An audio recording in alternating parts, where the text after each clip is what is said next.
اعوذ باللہ من الشیطان الرجیم، بسم اللہ الرحمن الرحیم۔ السلام علیکم ویورز، آئی ہوپ کہ آپ سب خیریت سے ہوں گے۔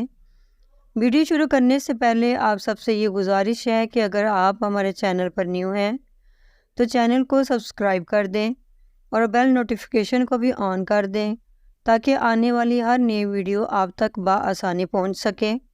تو بڑھتے ہیں اپنی ویڈیو کی طرف۔ واقعہ کچھ یوں ہے کہ ایک بڑا صاحب ثروت آدمی تھا۔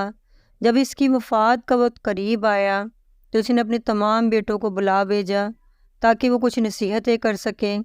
جب تمام بیٹے اپنے باپ کے بستر مرگ کے قریب آ گئے تو باپ نے بڑے پیار اور محبت سے سمجھانا شروع کیا کہ بیٹا، میرے مرنے کے بعد آپس میں پیار محبت سے رہنا اور ایک دوسرے کی تکلیف میں ایک دوسرے کا ساتھ دینا۔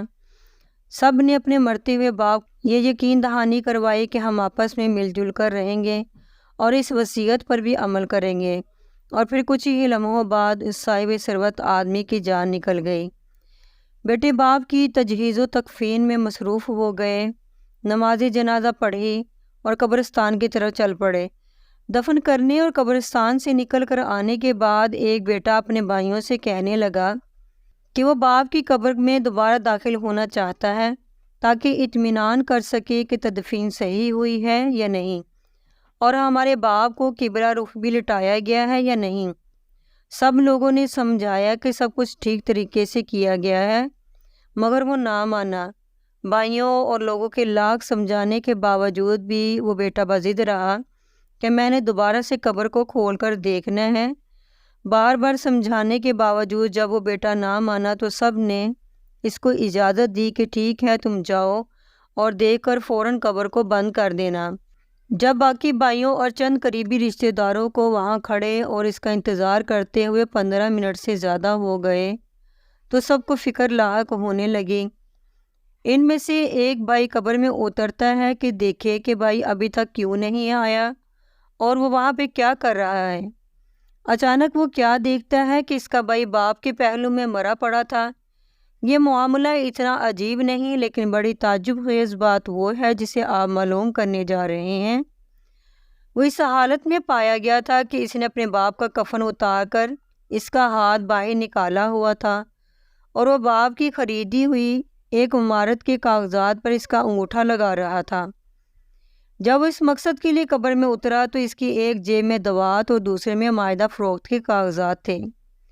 اس نے قبر میں اتر کر پہلے اپنے باپ کا کفن کھولا اور پھر اپنے باپ کا ہاتھ باہر نکال کر پھر اس نے اپنے باپ کے انگوٹھے کو پکڑا، اسے اسٹیمپ میں رکھا اور پھر اپنے مرے ہوئے باپ کے انگوٹھے کو معاہدے کے اوپر لگا دیا تاکہ باپ کی طرف سے رضامندی کا جھوٹا پروانہ حاصل کر سکے۔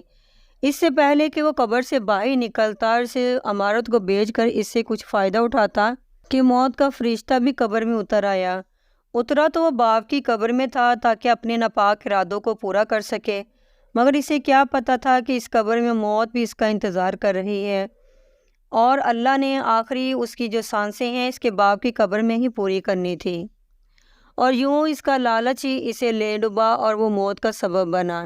قبر میں اسٹیمپ بڑا ہی عجیب عنوان ہے اور یہ قصہ بھی بڑا ہی عجیب تر ہے، اور جیسا کہ میں نے کہا کتنے ہی عجائبات ہیں جنہیں ہم سنتے ہیں بلکہ روزانہ ان کا مشاہدہ بھی کرتے ہیں، اور ہر لحظہ ہمیں دنیا میں کچھ نہ کچھ دیکھنے اور سننے کو ملتا رہتا ہے۔ اب وقت ایسا آ گیا ہے کہ ضمیر پرانے، دل مردہ اور لوگ اللہ کے عطا سے بہت دور چلے گئے ہیں۔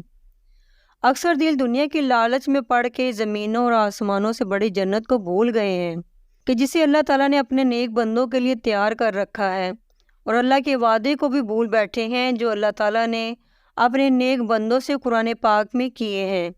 اس کے علاوہ حدیث قدسی میں ہے، میں نے جنت میں اپنے نیک بندوں کے لیے وہ کچھ تیار کر رکھا ہے جو کسی آنکھ نے نہ دیکھا ہے، نہ کسی کان نے سنا ہے اور نہ کسی بشر کے دل میں خیال ہی گزرا ہے۔ ہمیں چاہیے کہ زندگی میں جو کچھ بھی اللہ تعالیٰ نے ہمیں عطا کیا ہے ہمیں اس پر راضی برضا رہنے چاہیے اور لالچ سے بچنا چاہیے۔ امید ہے کہ آپ کو یہ واقعہ بہت اچھا لگا ہوگا۔ انشاءاللہ اگلی ویڈیو میں ملاقات ہوگی، تب تک کے لیے اپنا خیال رکھیے اور مجھے اجازت دیجیے۔ اللہ حافظ۔